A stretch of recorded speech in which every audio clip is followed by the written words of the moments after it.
тәуелсіздік тұрғырын демекші, бүгін біз айтамыз, көрсетеміз.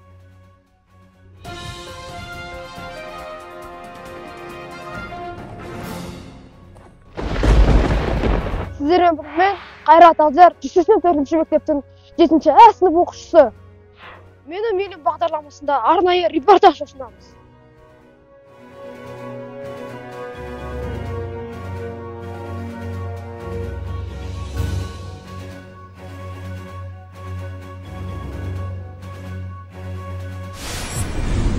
Біз келген алаң Алматы қаласында республика алаңы деп айтылады. Бұл жерде тәуелсіздік монументі орналасқан.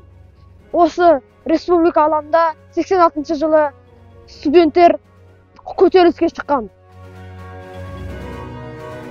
Көтерілістің тарихы Қонаевтың орнына Колбин мырза келген үшін бізге қазақ президенті керек деп жастар көтеріліске шыққан. Мына ескерткіш тәуелсіздік монументі деп айтылады. Бұл ескерткіш Қазақстан Республикасының 5 жылдығына қойылған. Ескерткіштердің авторлары Шот Аман Уалихан, Нұрлан Далбай, Жұмабаев, Жарылқай Монтоқаев. Менің ойымша тәуелсіздік күні мереке емес, құрбан болған жастарды еске алу күні болу керек деп ойлаймын. Бүгін біз ел болып, мемлекет болып жүрген сол жастардың арқасында, сол жастардың ішінде менің атам мен апам бар. Олар басқа қалада болғандықтан біз олардан онлайн сұхбат аламыз. Алло, апа, ата, сәлем, сіздер алаңға шықтыңыздар ма 86 жылы 16 желтоқсанда? 1986 жылы 16 желтоқсанда біз ол кезде студент едік. Осы жастармен бірге алаңға шықтық. Біздің жаңағы тілегіміз Қонаевтың орнына орыс Колбинді қойды. Соның орнына қазақ болса екен деп алаңға шығып, бәріміз осы бүткіл студенттер бәріміз бірігіп шығып Қазақстаным деген әнді айтып шықтық. Ал енді жастарыңыз қаншада болды? О кезде мен жасым 23-те болған, атаның жасы 25 жаста болған. Сіздерге рахмет, ауырмаңыздар, сау болыңыздар. Кезінде ата-бабаларымыз тәуелсіздікті аңсаған. Қазір бізде сол күнге жеттік. Тәуелсіздігімізге 31 жыл болды. Менің артымдағы суреттерді Қазақстан тарихынан көрсеңіз болады.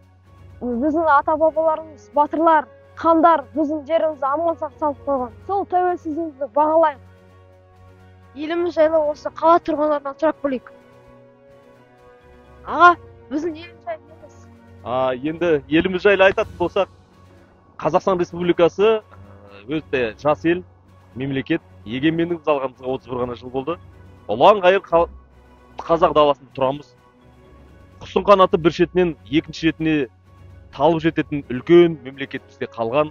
Сіздер сияқты жастар көп болса, патриоттық сезімі болса, Қазақстанның келешегі әлі алда, өркениетті мемлекеттердің қатарында болады деп ойлаймыз. Досымыз екеумізде қазақ елі негізі өте жас мемлекет.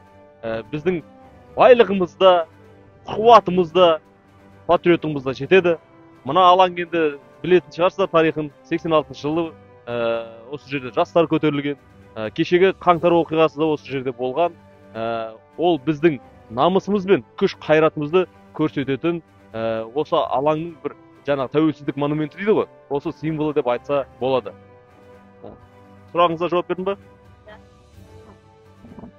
Көрдіңіз ғой, Қазақстан елі осындай.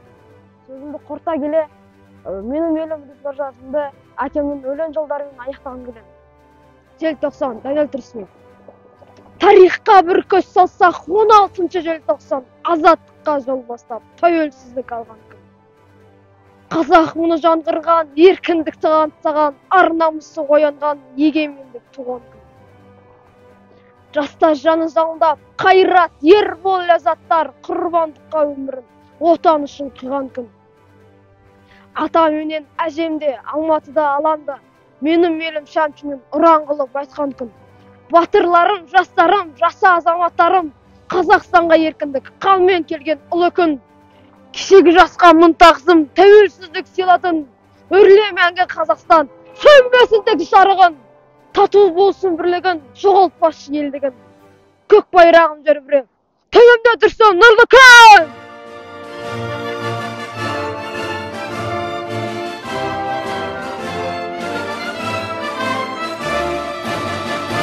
Altın gün aslanı, altından dalası, yerlikten dastana, yerime karaşır, yeşilden yerdigen dalgama şahtı boy, namusun vermegen kasadan attı boy.